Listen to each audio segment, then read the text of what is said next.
इस वक्त की अहम खबर निर्भया आबूरेजी और कत्ल केस से जुड़ी हुई पवन गुप्ता की रहम की दरख्वास्त खारिज कर दी गई है। सदर जमहूरिया ने पवन की रहम की दरख्वास्त खारिज कर दी है।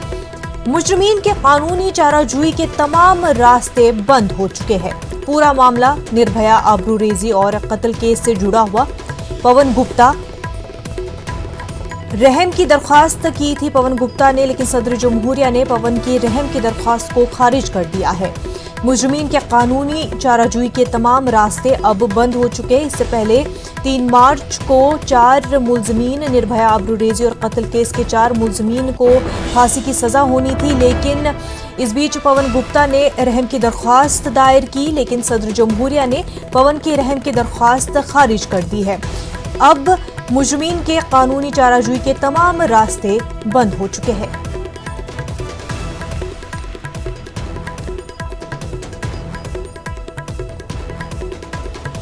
इस वक्त हमारे साथ हमारे नुमाइंदे सुशील पांडे जुड़ चुके हैं। सुशील, तमाम तर रास्ते अब पवन गुप्ता के लिए बंद हो चुके हैं, कानूनी चाराजोई के तमाम रास्ते बंद हो चुके हैं, तो अब सजा का तयन सजा कब तक हो सकती है? क्योंकि इससे पहले 3 बार जो है सजा टल चुकी थी इस वजह से कि दरख्वास्त लगातार की जा रही थी, पर अब जबकि सदर जमहूरिया ने दरख्वास्त खारिज कर दी है, तो क्या माना जाता है कि अब कब जल्द से जल्द 4 मुलजमीन को फांसी की सजा हो सकती है?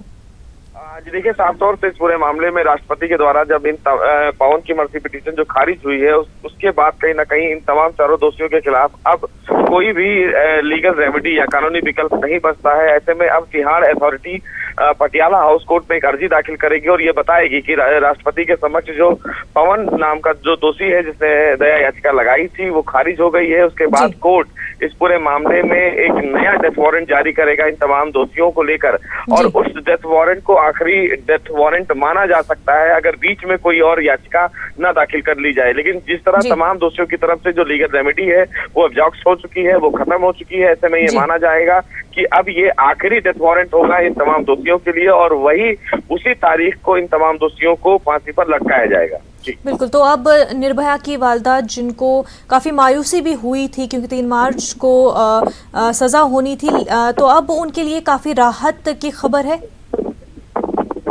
जी बिल्कुल, देखिए साफ तौर से निर्भया की मां के लिए एक बड़ी राहत जरूर है, लेकिन उनका यही कहना है कि जब तक इन 4 दोषियों को फांसी के फंदे पर नहीं लटकाया जाएगा तब तक वो नहीं मानेंगी कि इंसाफ इस पूरे मामले में उनको इंसाफ मिला है। क्योंकि कानून सबके लिए बराबर है, इसीलिए चाहे वो दोषी हो और या चाहे वो पीड़ित हो, सभी को एक आखिरी मौका दिया जाता है कानून के मुताबिक, और इसीलिए जब तक उनकी आखिरी सांस चलती है तब तक उन्हें जो लीगल रेमेडी होती है उसके लिए कोर्ट बाध्य होता है, और इसीलिए बार बार ये याचिकाएं दाखिल की जा रही थी। लेकिन अब तमाम जो फिलहाल उनकी तरफ से जो लीगल रेमेडीज थी वो खत्म हो चुकी है, तो ऐसे में माना जाएगा कि ये जो अब पटियाला कोर्ट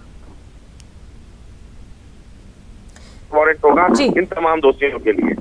बिल्कुल सुशील, तो अब जो जिस तरह से दूसरे केसेस भी पेंडिंग है तो उनके लिए भी एक रे ऑफ होप है कि चाहे भले ही टाइम लगे, देर से ही सही, लेकिन इंसाफ होगा, और चाहे कितनी भी रेमेडीज लीगल रेमेडीज खर्च करे मुलजमीन, लेकिन by the end of the time जो है जस्टिस जरूर मिलेगी।